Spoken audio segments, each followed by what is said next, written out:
Where are you going? I'm bugging out.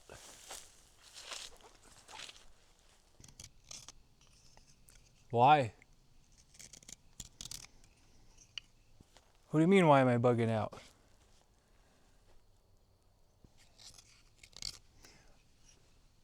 I don't get it. Why would you do that? Has hit the fan. That's why we are bugging out. We gotta go. Me? Oh, no. No. I'm not going. This is where all my stuff is. Because bug out bag. That's why I had this. That's why I spent all this money on this bug out bag, just for bugging out. Like,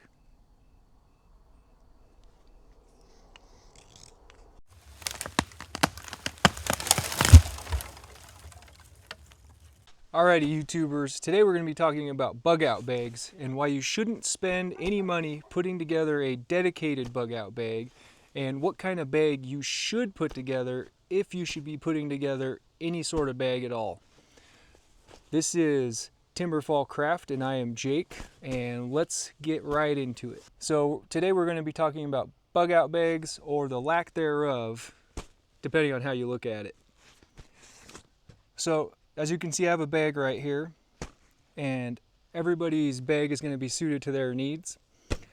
And I'm not calling this a bug out bag because I think bug out bags are dumb. You should not waste your time and money putting together a bug out bag, but it's not a bad idea to have some sort of bag, like some sort of survival bag or survival kit that you can leave in your vehicle or have around. So this bag right here, I'm calling a survival bag, or a bug home bag, if you will. And the reason I think bug out bags are dumb is because you're never going to need it, you're never going to use it. And the list of things that would cause you to use it are so minimal that they would more than likely just never happen. And not only on top of that, but bugging out is just a really, really bad idea. The whole point of this video is to save you from spending a bunch of nonsense money on a bag that you're never going to use and ultimately is a bad idea to do to begin with.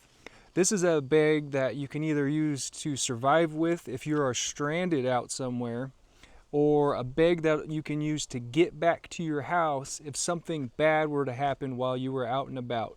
So if I'm out stranded in the middle of nowhere, the contents of this bag will keep me warm, dry, give me means to hydrate and eat food and survive out there.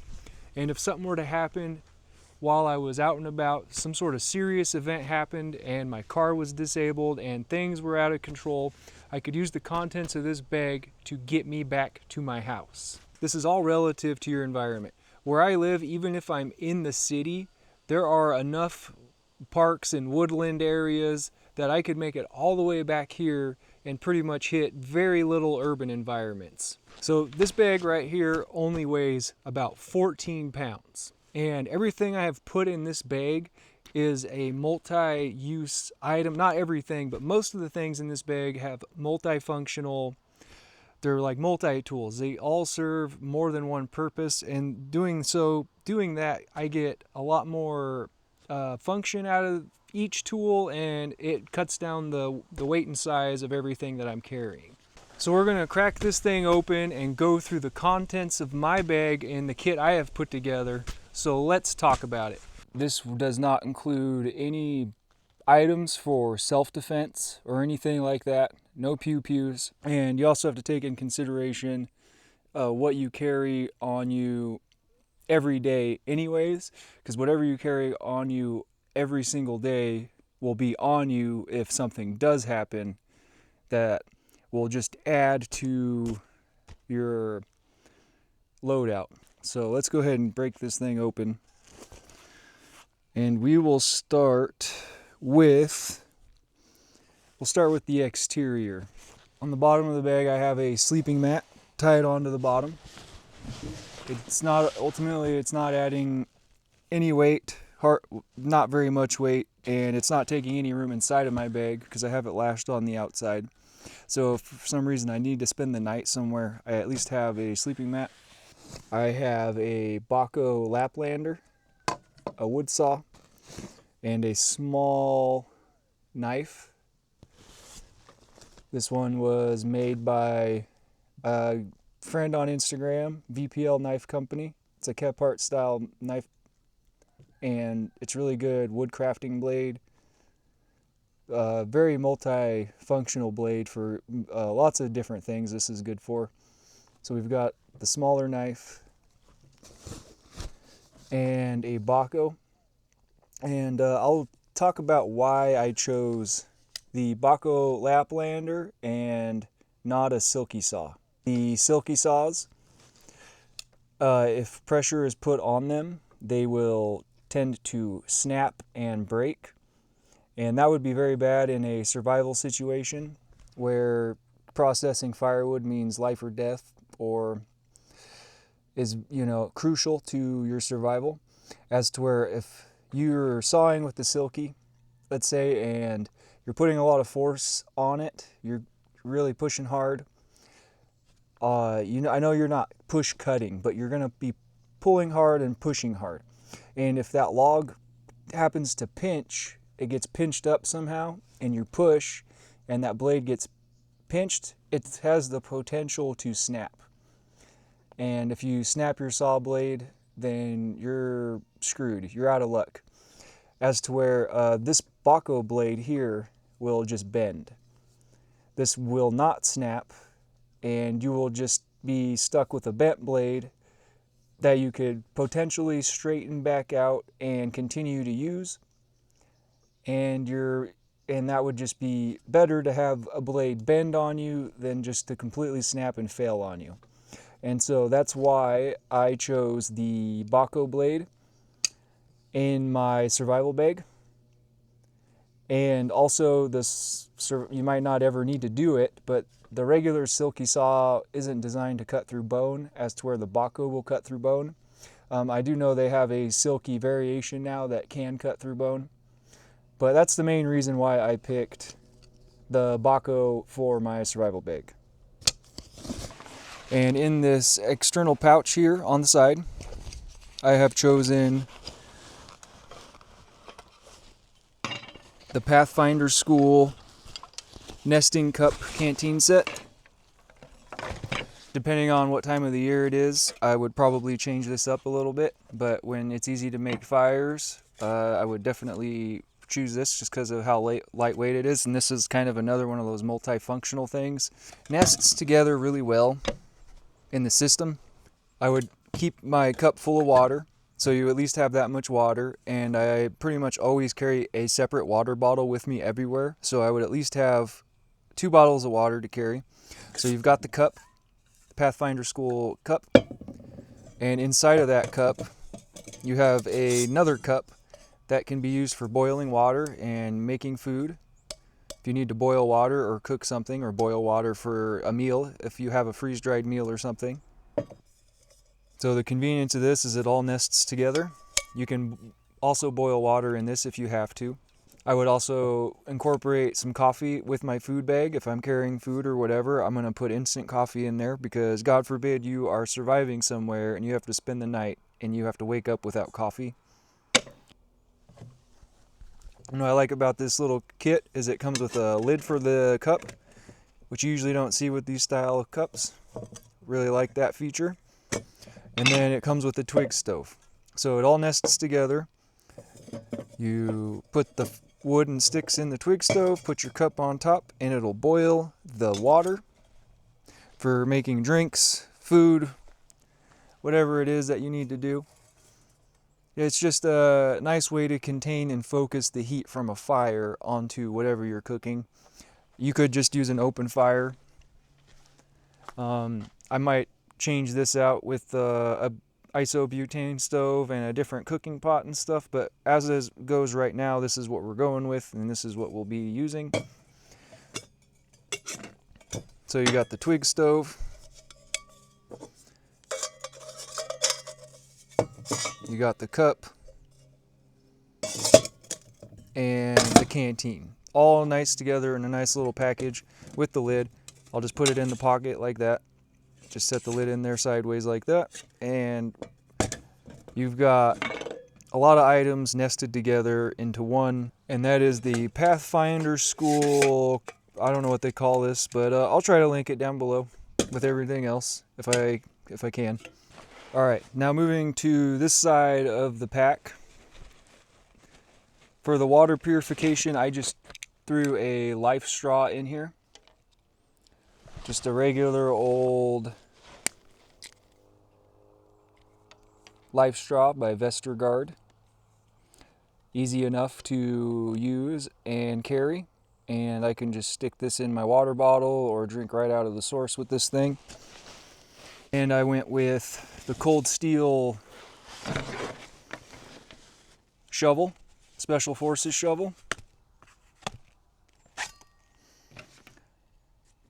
I chose the Special Forces shovel because with this item here, I have a way to dig if I need to dig, and I have a way to chop if I need to chop. Like I said, a lot of this bag has multi-tools in it, multi-functional items in here, and by carrying this, I don't have to carry a big knife, I don't have to carry an axe, and I don't have to carry a shovel separately. So my thoughts with this is, in a survival situation and where you want to be lightweight on your feet, the multi-function of these tools is going to be very helpful, very useful. For some reason you need to dig up something, you need to chop something. I feel like the Cold Steel shovel would be very useful. Alright, so let's move to this first little pocket I got here. Pouch by Badger Claw Outfitters. I incorporated this just as like a storage bag. Keeps things, you know, organized. If I want to put something in here, I can put this on my belt and have a extra pocket on me if need be. And inside is just another leather pouch.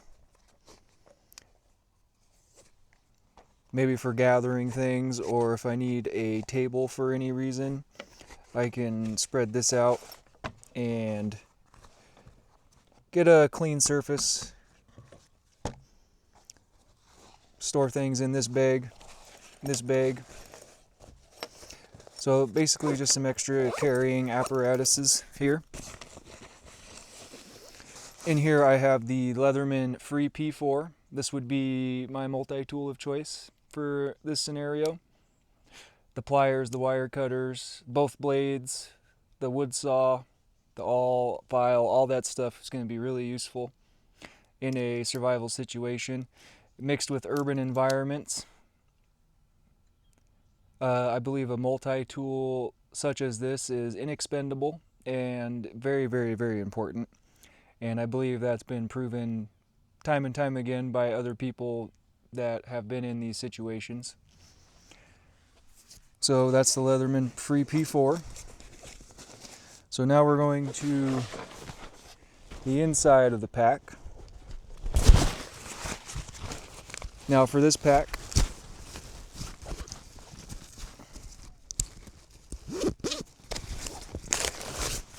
start doing this stuff one by one. And in the dry bag, I have a flashlight. This bag has a waterproof liner in it, but I'm still protecting this just in case. And what we have here is the Olight Maurader, and I have included a charge cord. And like all the other multi-tools I have in here, I've included this because this is also a battery bank. I can charge my cell phone, which has offline maps stored on it, to navigate if I need to mark waypoints if I need to. This is a very useful piece of kit. This has a flood mode and a spotlight mode, as well as being able to charge up electronics as long as it fits my USB-C cord. So there is the Olight Maurader. I have a bag full of some freeze-dried meals, just basic freeze-dried meals. These are Tasmanian tiger storage pouches, and I like these because you can see through them and see what's in there. They're color-coded, And there are hang hooks on these. This one broke though, so I can't speak very well of the clip. This is the only one that the clip has broken on. And I've got some freeze-dried meals my mom made, just some roasted vegetables, mashed potatoes, and some cooked beef. Not a lot of food, but you can add and subtract that as you please. But I have at least food for a couple of days, the very least.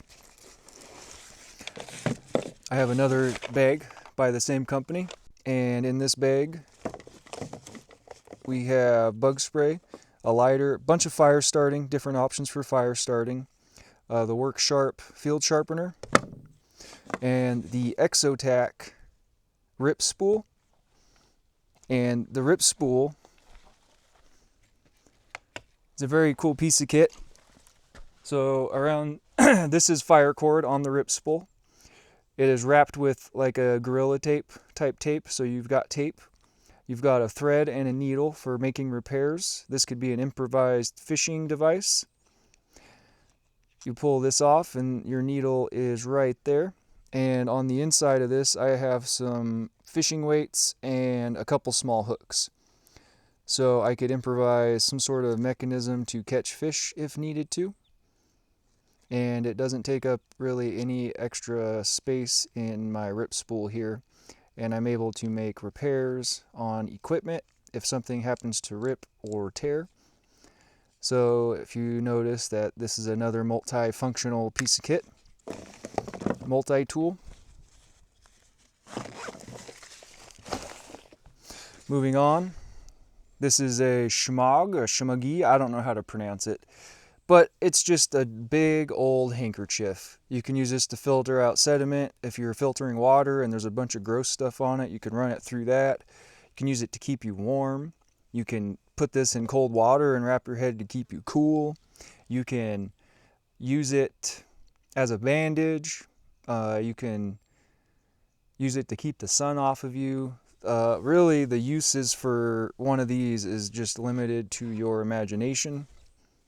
This is a really good piece of kit, and I have this because of Dave Canterbury. Basic first aid kit.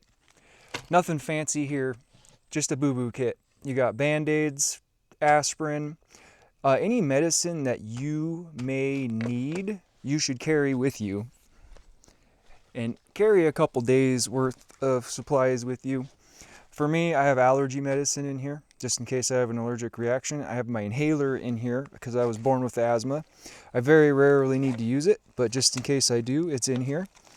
And some gauze, some steri strips, some tape, some Band-Aids, and blood clot powder is all I have in here.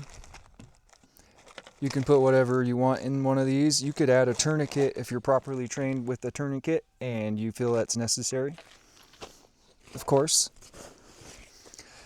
We have another carrying bag apparatus, but in this bag is cordage, and I have a mostly used spool of bank line. There is still a lot of bank line on here, but I'm saving a lot of space by keeping it on here and organized. Some more bank line, and just some paracord. Just a little roll of paracord in here. So the paracord's obviously really good because you get all the little strands out of the paracord too. So for any reason I need some cordage, it is in my bag. So many uses for cordage. Going on to this item right here. Maybe I'll put a picture of this because I'm not going to set it up. But we have the OneTigris Tentsformer. So what this item does is it acts as a poncho and it acts as a shelter. You can put this up and find a long stick somewhere, and it's essentially half a teepee shelter. You put it up, this has the tent stakes inside of it, and you have instant shelter that you can pop up. But not only do you have an instant shelter that pops up, you can wear this like a rain poncho. It is a poncho, you can wear it, put it over you, get full coverage of your body, and it's big enough to cover you and your backpack. It has a hood, so you can stay dry if you are out stranded somewhere, because staying dry is obviously very important. And then you can just take it off and pop up a shelter and stay the night and mostly out of the elements. It's basically just going to keep you dry. Really not going to retain a lot of heat in something like this, but it's better than having to make a shelter from nothing. The last item in my bag is the Swagman roll. If you don't know what the Swagman roll is, I think I have a video on it. Maybe I don't have a video on this, but you can find videos on this. You can look it up on the internet. I'll hold it up so you can see what the functions of this thing are. So this is fitting in with my multi-tools, my multifunctional items in my bag. So we have a poncho liner, so this acts as a coat. So if it gets cold out and you need to travel, you can pop this on and you can be warm. It's very warm. They don't really have a temperature rating on this thing, but it does say summer sleeping bag, so I would say maybe not below freezing, but you could add a bivvy to this or something. One of those survival bivvies, and enhance the temperature rating on this. On top of being a sleeping bag, obviously you can just use it as a blanket. It'll unzip, it zips up. You can use it as an inner sleeping bag as well. And this also will double as a underquilt for a hammock. But for my purposes, we're just looking at sleeping bag and poncho. And you can wear this under the OneTigris rain poncho. I've tried them on and they do work together. So you can stay warm and dry.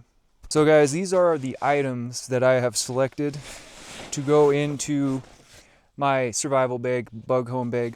I picked all this stuff because it's multifunctional. It's all very lightweight together. Altogether, this bag is about 14 pounds. When I weighed it before, I didn't have the flashlight and the food in it, so this is probably 16 pounds or less. It's not very heavy. You can travel with this bag, no problem. Swift and light.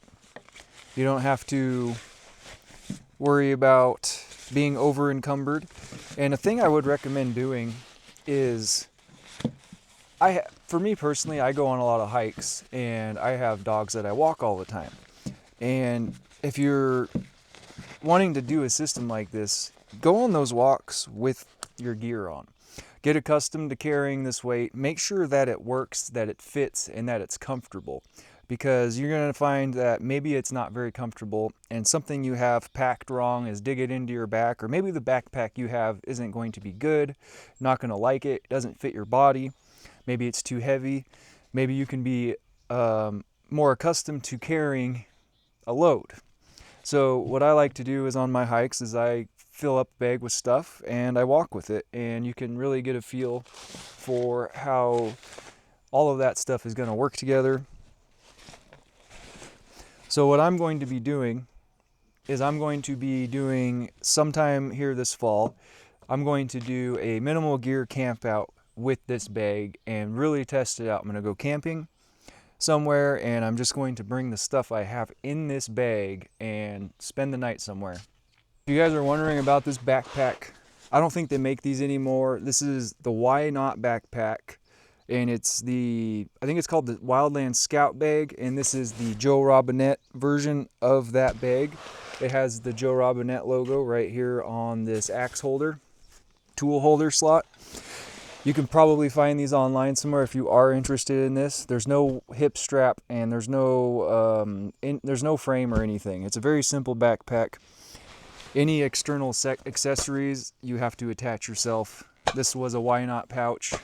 I haven't been able to get a second one, but there is Molly here, so anything Molly you could put there if you're interested in the bag. I haven't decided if I'm going to link this stuff in the description or not.